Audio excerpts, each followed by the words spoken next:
Hi, everyone, and welcome to episode 132 of the Tick Bootcamp podcast. The title of today's interview is Healing Boundaries, an interview with Chris Kontopidis. My name is Richard Johannesson. And I'm Matt Sabatello. Matt, I've come to understand that if you're going to have a successful healing journey, you must learn how to set boundaries. And this guest was brilliant at setting firm boundaries on their healing journey. What Chris was able to do was set very firm boundaries for the people in their life. Chris was able to set very firm boundaries about what they would eat. And Chris was really firm about setting boundaries about their environment. In fact, they went on a sabbatical and they're no longer living in a building. So this was a really interesting and powerful element of this journey. So Rich, what I really found most interesting about Chris's Lyme disease journey is that their home was filled with mold. And they were so willing to heal that they left their home and they actually started to feel better after leaving the toxic mold and becoming a nomad. So Matt, without further ado, I'm really excited to introduce to the Tick Bootcamp community, Chris Kontopidis. Hey, Chris, and welcome to the podcast. Thank you. Thank you for having me. We're really so excited to have you. I mean, we've been fans of your Instagram for a long time, and we were really hoping to get you onto our platform because we'd love to have you present your story in this format, and we're really blessed to have you accept the invitation. So, Chris, can you share with our listeners where you're currently living? I'm currently living in a car and a tent. I am in New Mexico right now, getting a cargo van to stay in. So, talk to us about this nomadic experience that you're currently participating in. Well, so something that we just kind of talked about was the microbiome and immune disruptors and finding deeper ways to get healthy, what's referred to as maybe an upstream health disruptor, a cause of why we're developing chronic Lyme and all these terrible symptoms. And so for me, what I realized is removing some really deeply super toxic environmental influences actually got rid of my symptoms. So that is why I am really separating myself from the super toxins, and it's a process. So part of that is kind of finding your way in a nomadic sense. I think that's really exciting. In most cases, when we hear about people sort of going on that type of a journey, it's because of some spiritual experience, but you're actually doing it, I guess, in part because it's a spiritual experience, but in large part, it's an experience that you're pursuing because living in a traditional environment was toxic to your healing.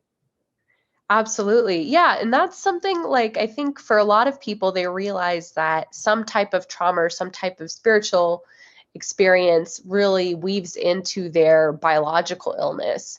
And so that's what I've realized too, is like kind of getting my brain back, like many other Lyme patients, my neurological symptoms were severe. I had pretty much full on dementia with no recognition of that fact. And as I get my brain back, I also realize all this spiritual healing that kind of comes along with it, and getting mood stability and getting, just kind of freedom from emotions that were weighing me down. So it's pretty amazing. So before we get to your transformation, I'd like to sort of walk back and talk about where you grew up and what your educational experience was. So I actually mostly grew up in North Carolina. I moved around a couple times. And I did play outside a lot. I think I was definitely bitten by a tick a time or two. And then I went up north for school. So I went to school in Connecticut, a small liberal arts school. And what did you study when you went to college? I studied gender studies, but I took a lot of focus on the arts and the feminist movement and queer movements within the arts. So let's talk a little bit more about your experience as a child in North Carolina and your outdoors experience. What did you know about ticks and tick diseases during your childhood and your pre-college experience?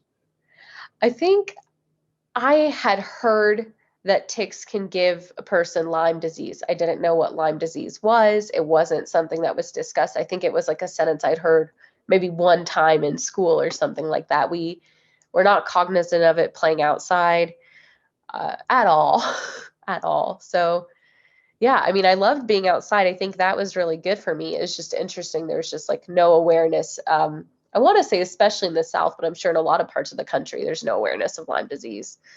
So just so I'm clear, so you were not either formally educated about ticks or tick diseases, and you did not get any social education from your family or from your community about avoiding ticks or what to do if you were bitten by a tick. No, not at all. So you just shared with us that you believe you were bitten by ticks on a couple of occasions. Do you ever recall having to remove a tick or a family member Yeah. having to remove a tick from you? I mean, I remember maybe it was about 10 and I felt like there was like a piece of yarn in my hair and I pulled it out and it was a tick. And, there was nothing done about it whatsoever.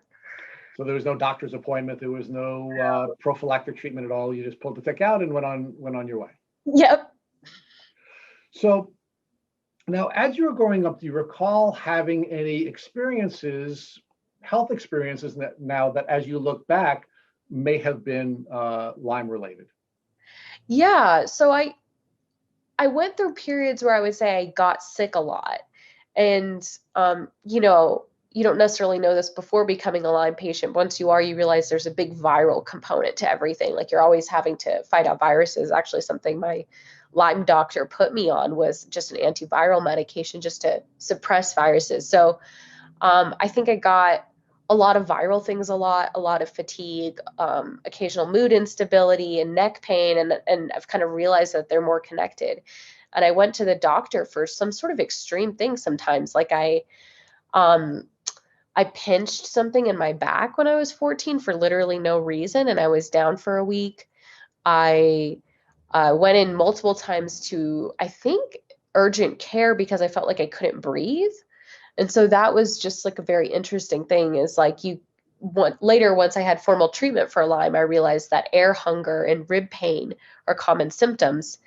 But back then, they said, well, your oxygen levels are fine and just checked me out, So there was no concept of any kind of prolonged chronic illness in me at the time. So let's talk about your tick bite experience in 2017. You were bitten by a tick again in 2017, and after that tick bite, your health declined pretty rapidly, correct? Yeah. So that one was interesting because I realized from that experience that it's really normal to break the rules, quote unquote, of Lyme disease because I felt the tick biting me, which is uncommon. It really hurt, which is also uncommon. I pulled it out of me immediately and I still got super sick from it, which, medically they'll still say it takes 24 hours, but I knew that to not be a fact when I got immediately very sick. Well, now, when you say that you pulled it out immediately, how do you know that you pulled it out immediately? Did you have the tick tested, and did the tick test indicate that it hadn't been feeding on you for a long time, or are you just assuming that's the case? Good question. So I was actually hiking.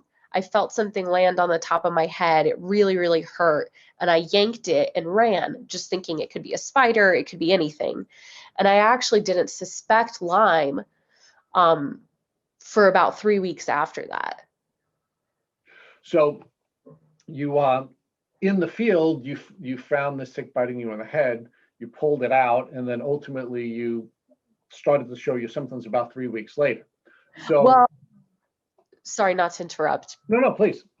I did have symptoms. The fatigue was hitting me immediately, and they progressed over the next 3 weeks, but I didn't suspect Lyme until lupus and other viruses had been ruled out. Okay, I thought I had a brain tumor or had something else. So let's walk that back. So Yeah. where were you hiking? Who were you hiking with? And how did this discovery of the tick in 2017 surface? So I was actually at a lovely family reunion in the lovely Redwood Forest in California. And we were just all walking through the forest, and that's when I felt it. Okay. So where were you in your life at that time? How old were you, and what were you pursuing before you had that tick bite experience? Okay, so memory is a little tricky for me since Lyme, but I think that I was 28, or 2017 is only 3 years ago. So it'd have to have been 29. And I was actually pursuing kind of two tracks in my life. I was acting and writing for film, just kind of breaking into it. And then I was also doing energy work and wellness work. So let's talk about the acting element of your pursuit before we get to the wellness element. Sure. What brought you to the acting and writing elements of your creativity, and what types of things were you hoping to do had you succeeded on that path?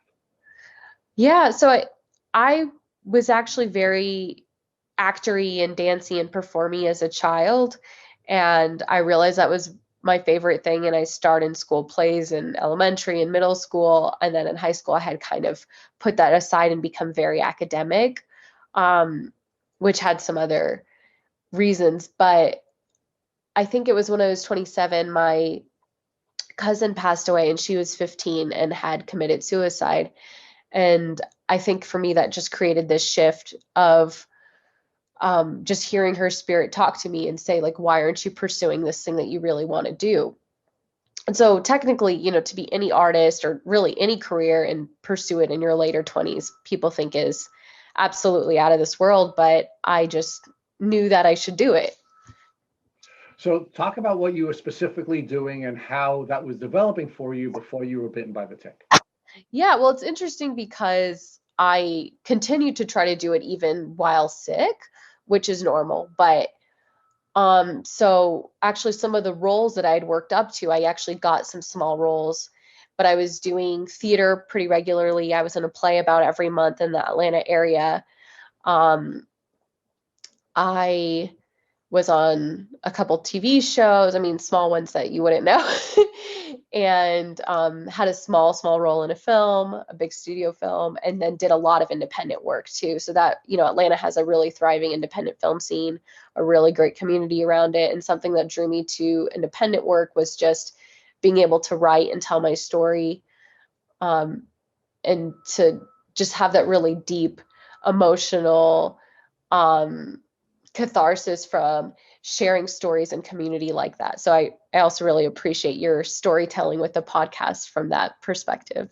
So thank you. So, but Chris, talk to us about how now your developing symptoms was now impacting your capacity to pursue this artistic or performing artistic career that you were pursuing. Yeah, well, I mean, it's incredible. So I started to notice that I couldn't drive. So I had been commuting to acting class about an hour each way. And I was doing that multiple times a week. Like I was really treating that Atlanta acting scene like a professional training. And I started to realize I couldn't drive. And that, was wild to me. Like I was like literally probably putting myself and others in danger on the road just because I'd seen so many doctors and they all said nothing was wrong with me. And here I was behind the wheel, like totally incapacitated from neurological disease. I couldn't remember anything. I actually went through a phase that was really deep dementia. I couldn't even speak. And that was intermittent throughout, I think, probably the first year and a half after the tick bite. So talk about, put some more meat on that bone. For example, Yeah. what does it mean not to be able to drive? Like what couldn't you do? Chris Newby, for example, the author of Bitten, shared with us that she couldn't even process the traffic light turning from red to green. She didn't know what that meant. Did you have that type of experience? Mine was a little different. I would get intense kind of faintness and like a texture feeling in my brain of like sandpaper. And so it'd be kind of like I was passing out continually while driving.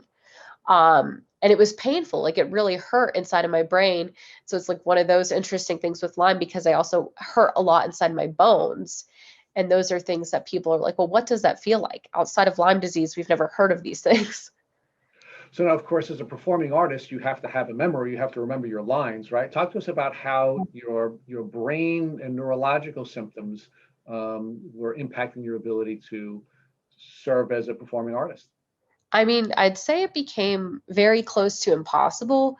It's interesting that I think part of the reason I kept pursuing it was just not having any real medical or social validation of my illness. So I was like, oh, why don't I just keep trying to do this? When in fact, it might have been better to just take care of myself. But yeah, I mean, just to have the The physical ability to stand and move around was gone.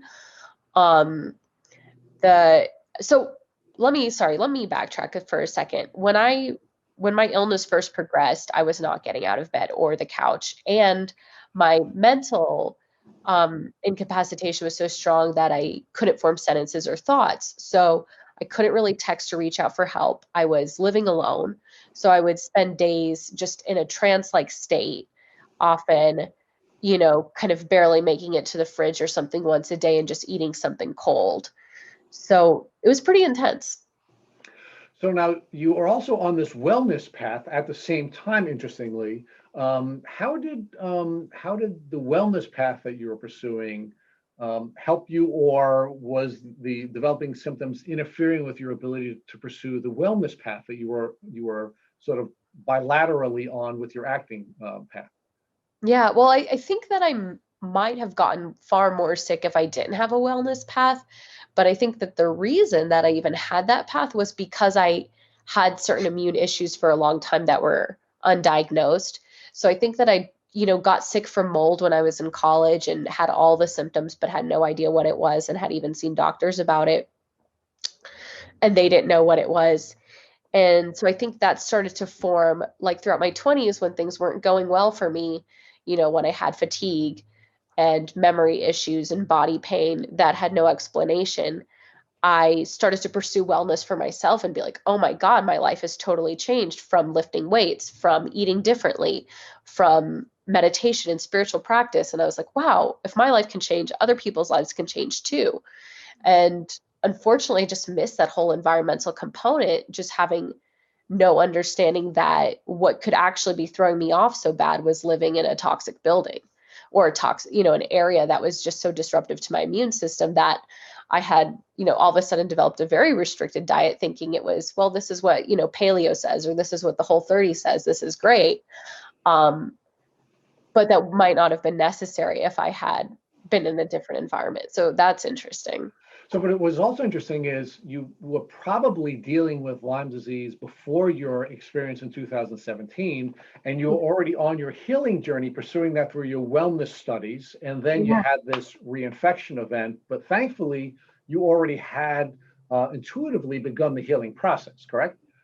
Yes. So, I mean, unfortunately, there was just so much information I didn't have about the specifics of Lyme disease. So I think that, really establishing brain health um, wasn't known to me.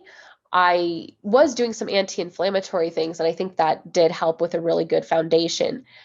But in general, having, more acute Lyme and chronic Lyme and intense symptoms really taught me so much about, what cellular health really needs and what someone with chronic Lyme really needs. And that was just eye-opening. So, Chris, how long did you have to go through your diagnostic journey after the tick bite in 2017 before you were finally diagnosed with Lyme disease? Well, so I was kind of in a mad scramble because I thought that something was very deeply wrong with me and I might die very quickly. I was losing my hair at a very rapid rate, which is supremely unusual.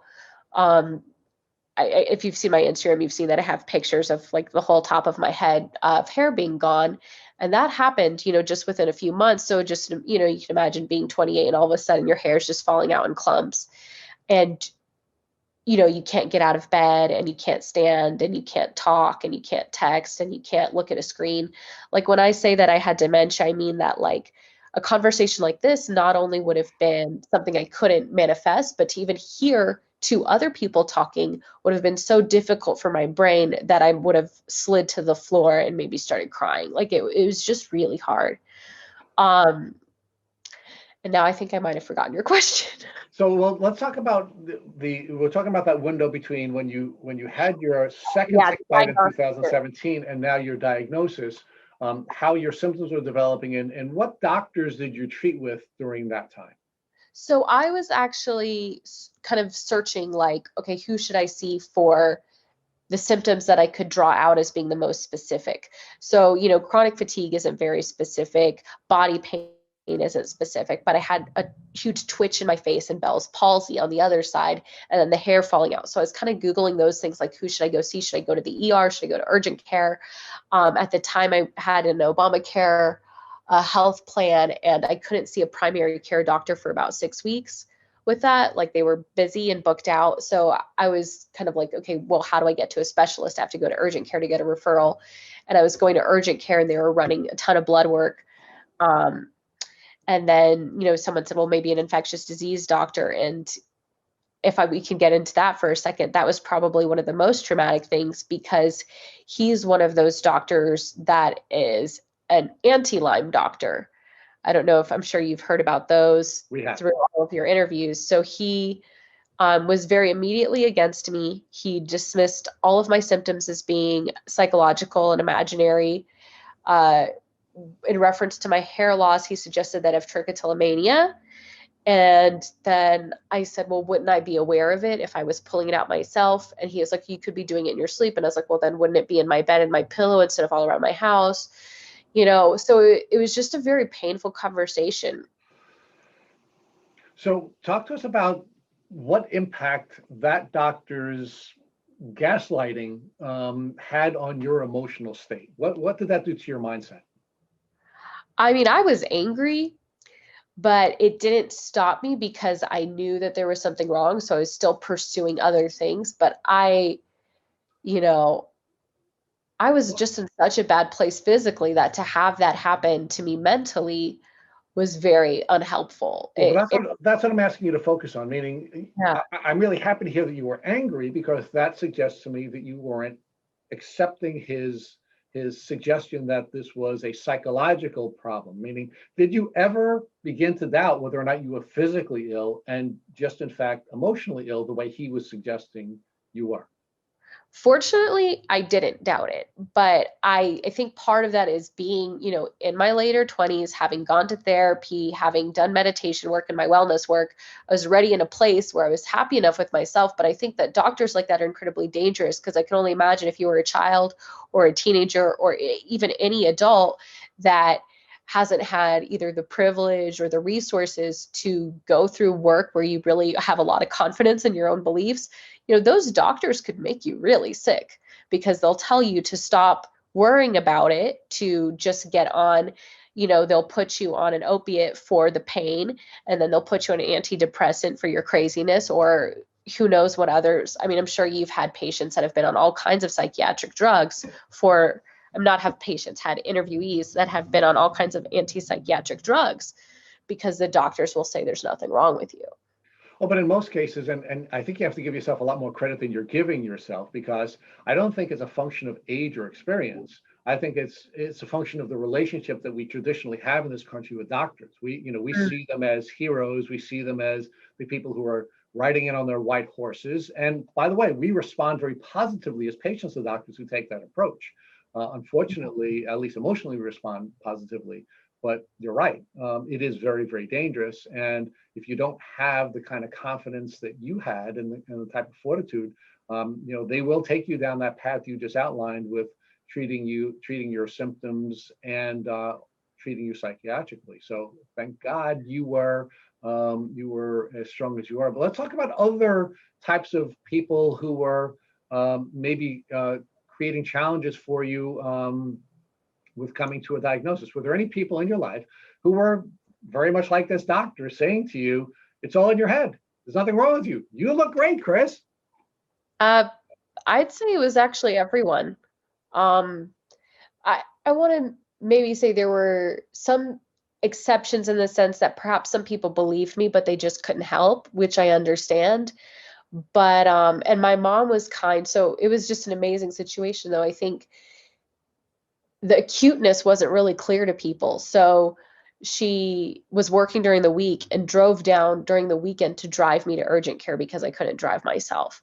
Like, that was the system as it was set up. I was just spending all day not being able to get out of bed, not being able to think or speak or move, and waiting for the weekend when my mom would drive me to urgent care, and urgent care had no answers.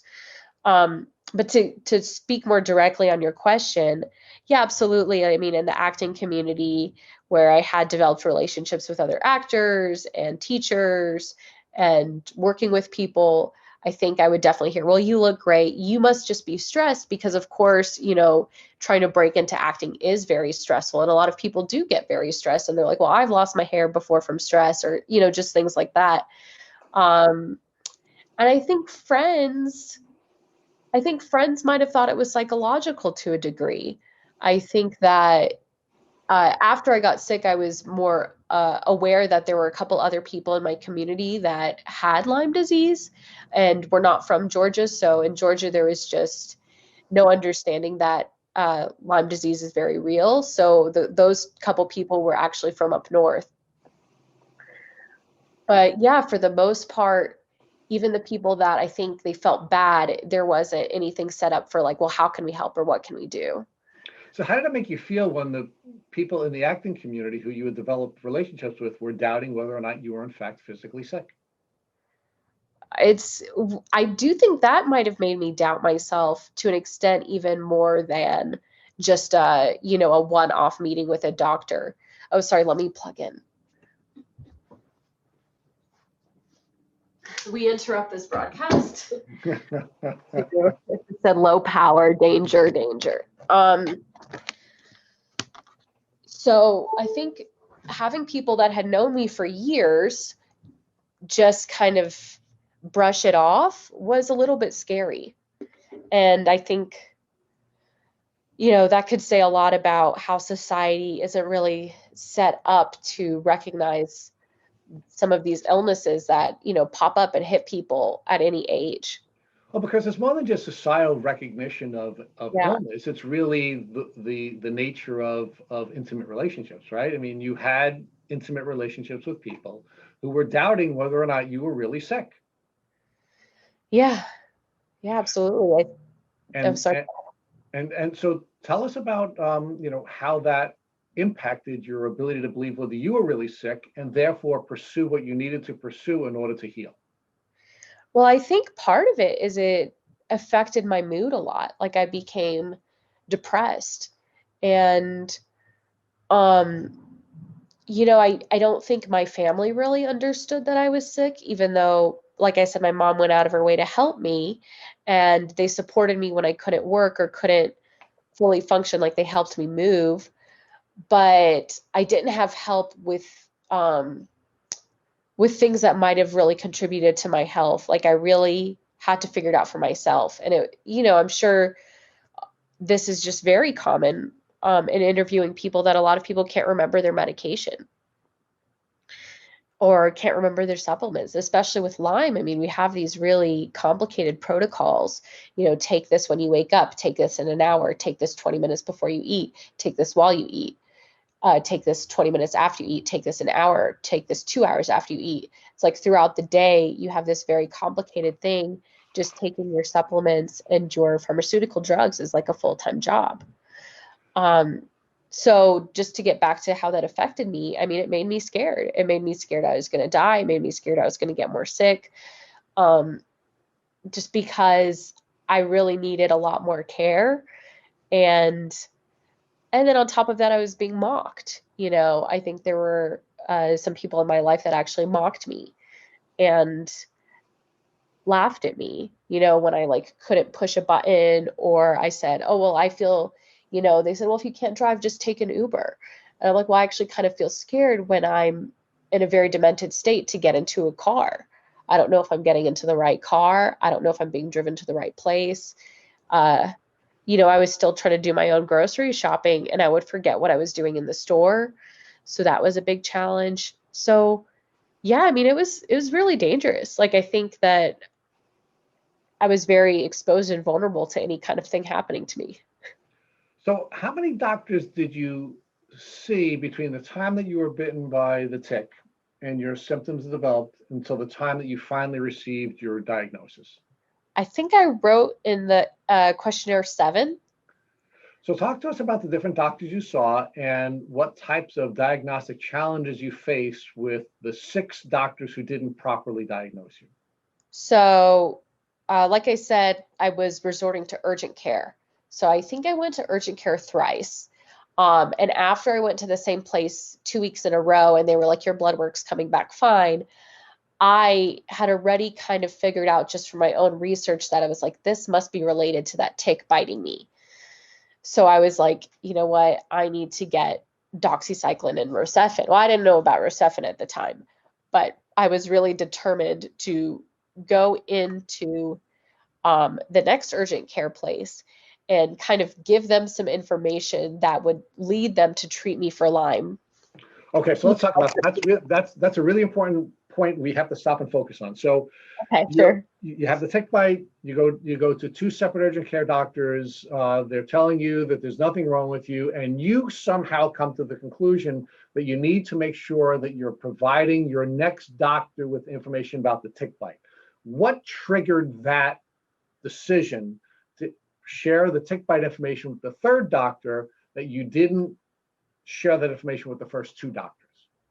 So doctors, the common policy, at least where I was living, was that they would give you antibiotics for Lyme just as a precaution, but you had to kind of convince them to do so. And they would still say, well, you don't have Lyme, but 2 weeks of doxycycline is not going to hurt you. So here you go. So you have to really line up your evidence and say, I was bit, all these things happened to me. And then they're still not aware of the fact that there are plenty of false negatives on their basic little Lyme tests that they run. So, what you kind of do when you go in is you basically convince them to give you the drugs, knowing that there's about a 50% chance your test is going to come back negative. So you don't want them to wait for the results. But Chris, let's talk about the first two experiences. Sorry. In the first, the first two urgent care doctors that you visited with, did you talk about the tick bite, and were you tested for Lyme with those first two urgent care visits? So I actually didn't suspect I had Lyme myself at the time. So I didn't particularly discuss the tick bite. Like I said, I was focused on having a twitching in my face and rapid hair loss. And that was not indicated for Lyme, at least online. At least in the prominent medical literature, it was said, well, maybe that's a brain tumor. There's not really much that creates random rapid hair loss and twitching. So I was just in there very open-minded, but she actually did run, is it the ELISA, the main basic Lyme, like one panel test. And she also ran an ANA test, and, so I don't even remember everything, like Epstein-Barr. She just ran it kind of a gamut of blood work, and everything actually came back negative. And I went back to urgent care the next weekend with my mom driving me, and that's when I got more resistance from the doctor, because she said my blood work had come back negative.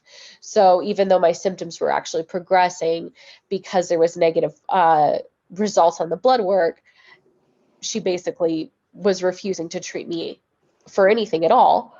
And I was originally given a rheumatology referral that once I called that referral, they said because my ANA test had come back negative, there was nothing they could do for me. So I wasn't even directed to a rheumatologist. So at the time, I was then told to go see a dermatologist if I was, quote unquote, concerned about my hair loss, which really was not the concern. But I did go see the dermatologist, and she gave me a steroid. Luckily, I was like, am I still making sense? You are making sense, but unfortunately, the steroids will suppress your immune Absolutely. system. So I took talk about that. So I took it was a topical, and I only took it twice, and I realized I felt worse. So I did stop, because already I knew that something was wrong with me. And I could tell that these doctors, even though most of them were women, they thought that my concern about my hair loss was cosmetic, which was really tragic to me, because I was like, I have all these other symptoms. It's just, this is something I could prove physically. You can't prove to someone else that your bones hurt, or that you have fatigue, or that you have dementia. All of those things could theoretically be acted out. But I was like, I could obviously prove that all this hair has fallen out of my head, and that I'm twitching, or at least I try to prove it. So it's just weird. It's weird to be a patient that is supremely ill and feeling like you have to prove it because doctors are turning you away. So were most of the doctors that you were treating with at that time female? Yeah, absolutely. So the two urgent care doctors were, the next urgent care doctor was a man, the dermatologist was a woman, the when I called the rheumatology referral, I was turned away by a woman. I'm trying to think, I'm missing one. The infectious disease doctor was actually a man. And then I actually went to an alternative medicine center where I did see a doctor who is, I believe, an integrative doctor, and he is actually also very unhelpful. So it wasn't until you know, I finally found my Lyme doctor that there was some All right. support.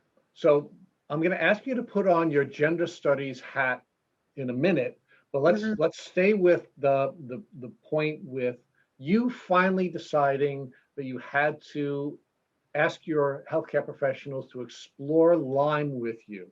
It didn't come from the doctors, it came from you. What triggered that in you, and how was that responded to by the doctors that you were seeing before you found your Lyme doctor? So it was actually through doing my own research. So, you know, and it's incredible that I was even quote unquote doing research at the state of illness, but whatever I had a moment of clarity or a moment to spare, that's the only thing I would do. I would read articles, I would go online. And so I kind of realized it was quite unlikely I had a brain tumor. Um, and even if so, the ways that it would manifest would be different. So I was like, wait a second, this is Lyme. And so that was just kind of my own figuring it out from, you know, it not being explained by anything else, and then looking at more symptoms of Lyme and realizing it could manifest in ways that were not commonly described. Um, so once I realized that, I realized it was at a critical phase for me to get antibiotics. And that's when I decided to go into an urgent care appointment, which was actually my third, but I pretended that it was my first when I went in. And I said, I'm having all these Lyme symptoms. I just basically described it, you know, and because the bite site was under my hair, I think there was some failure to recognize that there was a rash there. And there's also failure to recognize that an amorphous rash is just as likely for Lyme as a bullseye rash. So, I didn't have what was medically recognized as too much of a like an ability to make a diagnosis. But sorry, let me say this again. So, Chris, did the doctor give you the antibiotics that you were seeking? So yeah, I think this was the third doctor, and I actually got a shot of Herceptin, Okay. um, and in addition to the prescription doxycycline. And I think, actually, I believe I was, I got doxycycline. No, that was my first time. So yeah, so I was doing just like a very minor antibiotic oral protocol, For but how that long? shot of Herceptin was really helpful. So you said you were also given a prescription for doxycycline. So how long, how many milligrams were you taking a day, and for how long did you take the oral doxycycline? Oh man, I'm gonna have to look up the milligrams, but he didn't give me a long prescription, so I think I was only able to get 12 days. Okay. So let's now put on the gender studies hat. And I want you to look back at the 7 doctors that you saw. And do Yeah. you believe that your gender played a role in the diagnostic delays that you had to face during your journey? I think it certainly did play a role. Um, and that honestly, a man could have easily been treated the same way with the same symptoms, because I think what's being responded to is a sick energy that is vulnerable and that a doctor can kind of completely dominate. And it's still kind of tricky to realize, well, why is there this desire to, talk over a patient's experience? Why is there this um, tendency toward treating physical symptoms as if they're only psychological?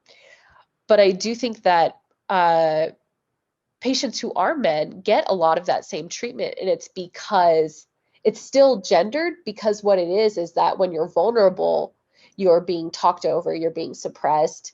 And I do think that it does happen more to women, but I think it also happens more when you have the neurological symptoms, because there's vulnerability there. And that what doctors will respect more is if you're not vulnerable, and if you actually go in with a lot of authority and dominance, which is hard to do when you have when you have a lot of neurological conditions. Okay, so that I'm not really sure on how you were answering my question. Do you believe that your gender played a role in delaying your diagnosis, or do you believe that it would have happened regardless of your gender? It definitely played a role. Okay, and did it play a role in delaying your diagnosis or not? Yes, it did. So talk to us about that. What do you believe the dynamic was, the gender dynamic that resulted in you having a delay in your diagnosis? So, yeah, to try to be more clear, and sorry, I do still have neurological symptoms, but I think there's sort of two parts to it. I think there is something about assuming that someone who comes in with the appearance of you're a young woman, hence you don't know what you're talking about. Um, and then I think it's also just the vulnerability. And I think because vulnerability is associated with being a woman and being feminine, that's also stamped on a bit too. So I think it's like those both parts. And do you think the female doctors that you treated with still perceived you as a vulnerable woman and therefore did not give you the same type of diagnostic treatment or diagnostic analysis that a man would have received? Unfortunately, yes. I think that, to different degrees in each doctor, but certainly when I saw a dermatologist and I was like, are you going to analyze the skin there to see what's happening? She was basically like, yeah, sure, as if she was doing me a favor. Okay. So now let's talk about your final doctor and finally getting your diagnosis. So you had diagnosed yourself by using Dr. Google as a vehicle for looking at symptoms that you were feeling, and when you did your research and you identified all this symptomology, you came to the conclusion that you had Lyme disease, and now you needed to make sure that you found a doctor that would understand that. And your experience was that the doctor simply didn't understand it. You did have somebody who was willing to give you antibiotics, but more than that, you really didn't get treatment for your Lyme disease until you found your Lyme litter doctor, correct? Correct. And, just back on like the diagnosis part is interesting because like even when I was just suspecting like, hey, is this Lyme? Will you analyze my skin or my blood or something? The second you say Lyme, a lot of doctors will immediately dismiss you as psychiatric. So they wouldn't even look at my body. They wouldn't even run basic kind of motor skills tests with me. They did not seek any form of analysis of what was going on with me. Well, so let's stay with it. That's really fascinating to me. So you knew that you had Lyme disease based on the research that you were doing and knowing what your symptoms were, but you felt that doctors were treating you even worse and coming to the conclusion that you were mentally ill and not physically ill because you were suggesting that your research supported that diagnosis. Yes, even having a recent tick bite, I think it's much harder for people who don't, but Right. but yeah, it had just had a tick bite. But yeah, the doctors would. So when I went to the infectious disease doctor who was more adamantly anti-Lyme, he gave me a lecture about the quote unquote Lyme people that are pushing an agenda. And I was like, would you like to look at, and I was like, I'm not here with any agenda. Would you like to look at this site of hair loss that I think could have been transmitted from some sort of bug because something bit me? He was like, that won't be necessary. You have trichotillomania. So it was kind of a weird thing that as being accused of having trichotillomania, which, there's nothing wrong with that had that been true. But I said, wouldn't I remember having that? So it was kind of just a terrible interaction, really. And there was another doctor that I think had also said, oh, it's not necessary to examine you. And I was like, well, why not? Just because I said this might be Lyme, they don't even want to examine me. So let's talk about finding the Lyme litter doctor. How did you find the Lyme litter doctor, and how was your experience different with the Lyme litter doctor than the experience you had with the 6 doctors you treated with before that doctor? So I think it was actually through the Eyelids website that I had submitted my state and gotten back that email list. And so I got her name in a list. but because of a lot of medical bureaucracy, it's complicated to work with. In Georgia, I think she's one of maybe a couple that does comprehensive Lyme treatment. And so I actually had to wait, I think, at least another 20 days or so before I saw her. But she was immediately very helpful. She immediately not only recognized the symptoms I was having, but was able to predict what symptoms I would have, and was also able to say things like, "Oh, are you having rib pain?" And I was like, "Yes, I am," but I didn't realize that was part of this. So it was like she was able to actually draw information from me that helped put together a real profile of my health. So let's talk about how you got to the iLads page and who is iLads. So, because that's a really important part of this journey, right? You're doing your research and you're finding that doctors are not treating you appropriately, even though you may have Lyme disease. And in fact, they're actually treating you worse because you're asking them whether or not you have Lyme disease. And your research takes you to a place where you can find a Lyme literate doctor. Talk about that element of your journey with doing that research and finding the iLads page. Well, so I started to realize there was information online about symptoms, like the symptoms I was having. And that's what took me to iLads. And so I just looked them up, and iLads is the International Lyme and Associated Diseases Society. And they help people find Lyme literate doctors. They collect together various articles from various parts of the country and the world where people have experienced these symptoms and these diseases. And it's really critical because, like we've talked about, there are a lot of people out there who are actively against treatment for these conditions. So a game changer for you was finding the iLads website and finding a Lyme literate doctor. Yeah, a huge game changer. So how did your now Lyme literate doctor that you found from iLads change your treatment protocol, and how did you respond to that physically? So I actually wasn't being treated at all, really. And so, thankfully, I began treatment is really how I would say. Like, she was the first to really treat me.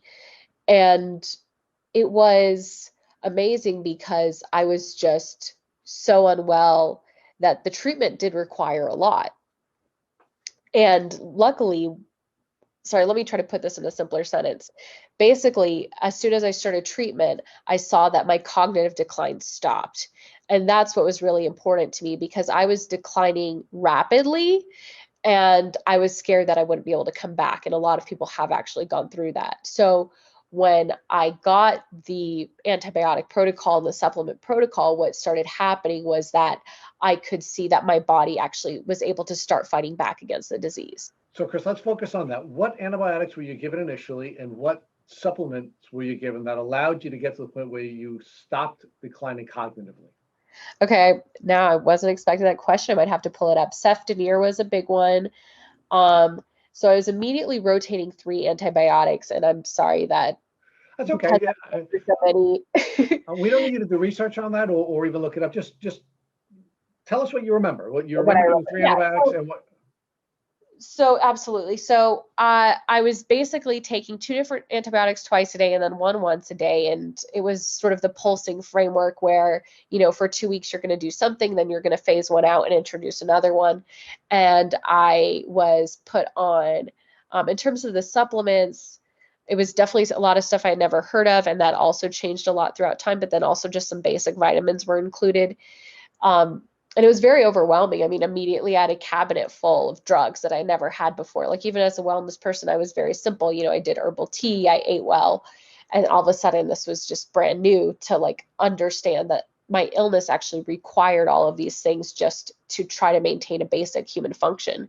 But you were getting better, right? I mean, as Yeah. time went on, you were getting better. So talk about how your treatment changed and how your cognitive function increased and how you physically started to change. Okay, so yeah, just to be clear, of where I started was really this incredibly demented state without moving or speaking. And with the treatment, I was regaining movement, I was regaining speech. Eventually, I was regaining even exercise. And it was to the point where I could be one of those people with quote unquote invisible illness, and people would say, oh, you don't look sick. So it's kind of interesting, but the treatment was complicated for sure. And as my doctor started to address different co-infections, different symptoms would pop up. And I know that, oh, sorry, let me take a break. So, Chris, but while you're taking that break, let me ask you about the diagnosis. So, did this doctor give you any testing or provide you with any testing that the prior doctors did not? Yeah, so we did the IGeneX testing, and that's normally how most people progress from the ELISA, and that one has about a 50% false negative rate. So then often patients will move on to IGeneX, which will, there are a couple variations, I believe, still, and they'll test for just a wider variety of antibodies. So when you finally took the IGeneX test, so your ELISA testing resulted in a negative diagnosis or no diagnosis. You took the IGeneX test, and what were you diagnosed with after the IGeneX test? I believe it was Babesia, Ehrlichia, Bartonella, just those three, even though it felt like I had more. So much more than anyone deserves, Chris. So now, did your Lyme litter doctor tell you that you should be attacking together one of these co-infections and then move on to the other? Was that the strategy? Yeah, so basically, I think it was about basically how they are in the body, because different co-infections have different physical structures. So some are a spirochete, some live intracellular, some live extracellular. And so her strategy was to kind of pulse between different things just to help restore the body function kind of from inside out and protect, the most important things, the heart and the brain, because there is a possibility with Lyme disease for, heart failure and permanent mental dysfunction. So we were, basically on a 1.5 year path, but I didn't know at what point would I begin to regain, an abled life. So let's talk about the other things you were doing as you were beginning to now gain your physical health, right? Because you were also already on your wellness path before you met this doctor, and actually before you even suffered your tick bite. And it sounds to me that you were so sick, physically sick, that you couldn't pursue any of the other wellness paths. As your physical health began to improve with the treatments that you were getting from your Lyme litter doctor, did you then begin to layer in other wellness tools to aid you in your healing? Well, I'd say that really took a while. So even though, some people say you can get over symptoms within 6 weeks or a couple months, I was still too ill to even meditate for probably about a year. Okay. And that's something that I didn't expect, because I couldn't sit up and I couldn't breathe that easily, and I also couldn't focus. So that was all still affecting me. But something that was incredibly helpful was even small amounts of exercise.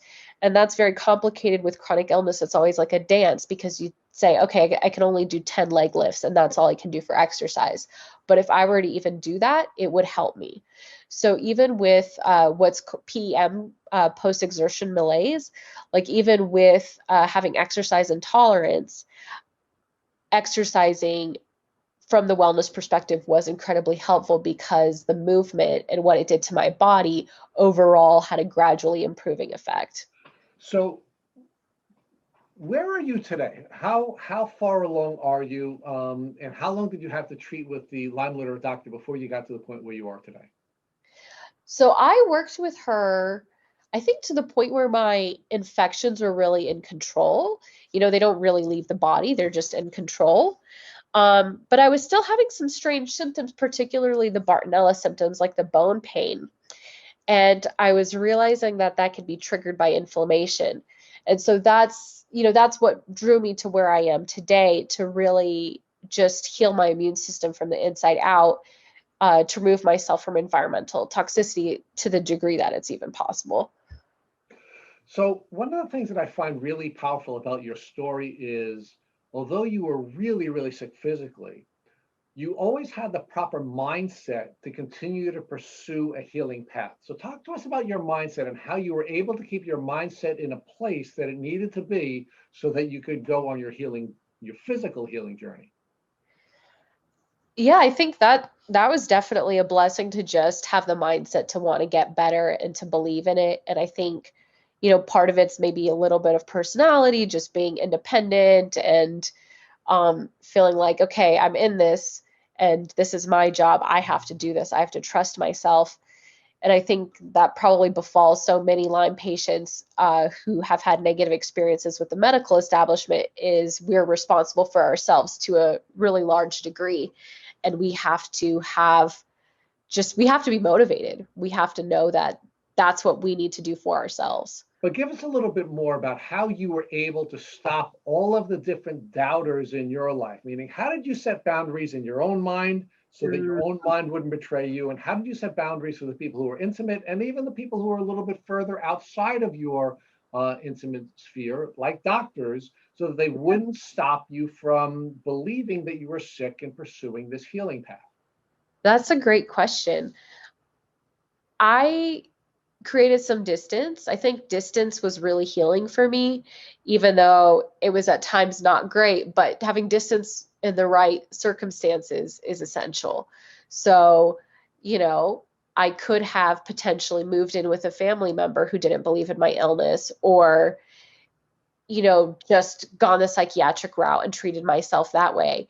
But I knew that wouldn't be best for me and best for my healing. I knew I had to treat myself on the biological level and I just had to pursue it. And so part of that meant, I continued to live alone for a lot, or I continued to live with roommates. And, that's a weird path. It's a difficult path, but I think it did help me focus on my own needs. And had I tried to immerse myself in society as a very sick person, I do think that could have confused me more. And I do think that could have taken me off the healing path. So just from the standpoint of the boundaries, the first boundary that you needed to establish is you needed to live alone so that you could keep the more aggressive doubters from influencing your mindset. And the second thing you had to do is you sort of had to step out of participating in social activities so that you could stop those doubters from invading your mindset and healing. Yeah, and I had to I think it's also the mental barrier, just if things don't sit right with me, I just have to let them go. So, if someone would say, well, I think you should do this, or I don't think it's this, you just have to know what you really feel and let everything else go. You were able to set physical boundaries for all of these people who you were concerned were going to create doubt because you were in a position where you could live by yourself. So you literally set up physical boundaries. Yeah, that's not necessarily what I would have chosen, but just because I had this illness that people didn't believe in, it kind of became necessary. Okay, so let's now talk about when you knew that it was important for you to set these boundaries so that you could go on your physical healing journey. When did that come to you? I don't know if it was an epiphany in that way. I think it was just kind of an ongoing thing of continually facing some pushback and just continually rededicating to myself. And I do think part of the reason that, so many of us are social media activists is because that's the only place we can go where, we get the affirmation, we get the community, and you get that sense of, yeah, this is real and more than one person is going through it. It's not just you. So let's talk about that. Did you turn to social media at that time to get support on your Lyme journey? Not immediately, no. It actually took me a long time to be public about it. I mean, it wasn't a secret. I would post about it, but it took some more neurological healing so that I could even form sentences to describe what was happening. And then B, I think you have to really be, superhuman to explain this to people in a way that makes sense and that they understand, because for so long, anything about illness could only be trusted coming from the medical community. So you really have to kind of match that in your own skills and your own abilities in order to be able to communicate with people. So now let's get to the point where you are today. And we began the podcast with you talking about this sort of stepping out of society. So you're on this sort of nomadic path where you're again setting boundaries that are necessary for you to take the next step in healing. So talk about where you are and what you're doing and why you're on this nomadic path. So I found a resource that was basically called mold avoidance, and through examining it more, I realized what they're talking about is avoiding super toxins of mold breaking down chemicals that we inhale. And it has a much bigger effect on me, at least, and many other people than the food we eat. So many Lyme patients correct the food that they eat, or really food's a big one, in addition to supplements. And then they do other physical things. And then what I realized, it's actually the inhaled air that had way more of an effect on me than my food or other physical things immediately around me. So why did you decide that you have to now move out of a physical building and be nomadic in order to be able to take this next step in your healing journey? Well, so it was really through experimentation. I mean, I had read the stories of some other people that have done this, but what you really begin with, if you are thinking about doing this, is you kind of go on a sabbatical and you say, I'm going to separate myself from my environment and see what happens. And so I kind of saw that my body was getting rid of toxins. I saw that my Bartonella pain was very low. Like I was still, even 3 years after being treated for Lyme, often in tears over my bone pain and my fatigue. And that, I'm not the only one. So what I realized in doing the sabbatical was that it was possible to get rid of some of these lingering, pestering symptoms. So if I were going to sort of describe your journey and the successes you've had on your journey, it is just one where you're just constantly setting firm boundaries to the point where you're even setting environmental boundaries for yourself so that you can heal it. Would that be a fair description of your journey? I love that. Yeah, I had not thought of it that way. Yes, it's a great description. So let's talk about how you're different now as a consequence of going on this journey, because you are, a very, very powerful spirit. And I'd like to know how that became more apparent to you through this journey. Well, I mean, I really think that for one thing, it was kind of a prolonged near-death experience, because not having any mental functioning, I don't know, I haven't really heard that many stories of people that have been there for a prolonged period of time and then come back and reintegrate into society. It's very strange. And so I think there's a lot for me, honestly, to still process with that on a spiritual level.